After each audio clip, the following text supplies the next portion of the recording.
Okay, I promised to update this week, so we're doing this the last possible second. Blue cave, which is somewhat blue, I guess. You know, water, the enemies are blue. Blue crystals. And we have a... Oh, I missed that. This is probably one of the few times where rolling bomb actually kind of useful. I don't really use them very often. They aren't very good for much, unless the game dictates you need a rolling bomb, and... But that's not bad. Anyways, this is probably the first big jump in difficulty. It's not really that big, but, you know, with the narrow paths and whatnot.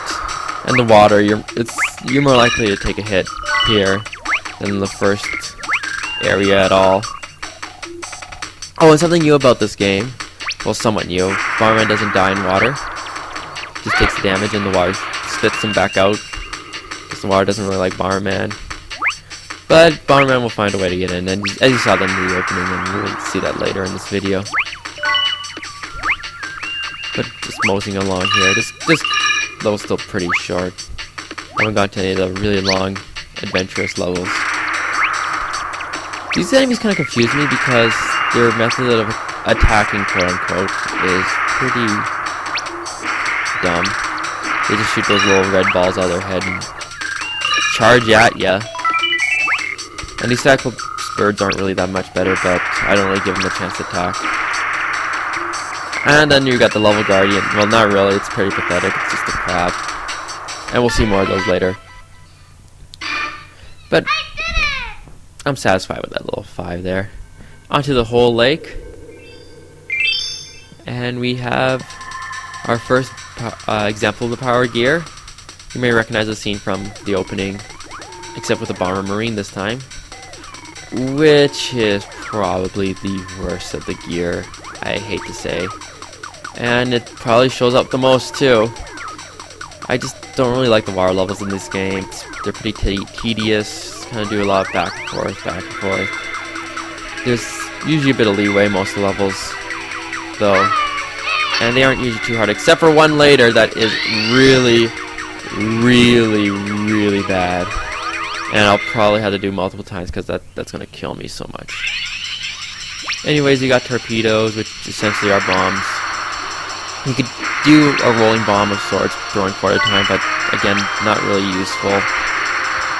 Anyways, I'm doing this post-commentary, and you'll see why in a second, because, like I said, this level is very tedious, so we're going to do it at twice speed.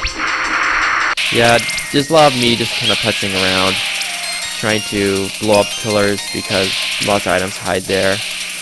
I forgot there's a leeway in this level, and it kind of confused me when I got to the end. I was like, the odd number was really weird. But anyways, a quick update. Someone mentioned about the ad hoc thing I mentioned in the other video, and he said that he thought they're other dimensional bombs or something like that, which I recall reading, I believe, in the manual. Oops, and yeah, I'm acting like an idiot there. Anyways, and some more backtracking. Anyways, yeah, I do remember reading about the OD bombs, but at the same time, I don't actually recall. I mean, later in the game, I recall that when they're revealed again, they're called ad hoc bombs, and why you're removing all these ad hoc bombs and whatnot, or maybe there's confusion somewhere. I guess we'll find out. Or maybe we'll never find out. And yes, those crabs have an attack. They shoot that purple bubble stuff, which doesn't really do much. It prevents your... It kind of blocks your bombs, which is slightly annoying, to say the least. But anyway, since we're at the end of the level, let's go back to normal speed.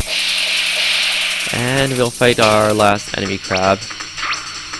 It's slightly bigger than the rest, but still not that bad. And whoop, I lied, there's one more, and it's really huge.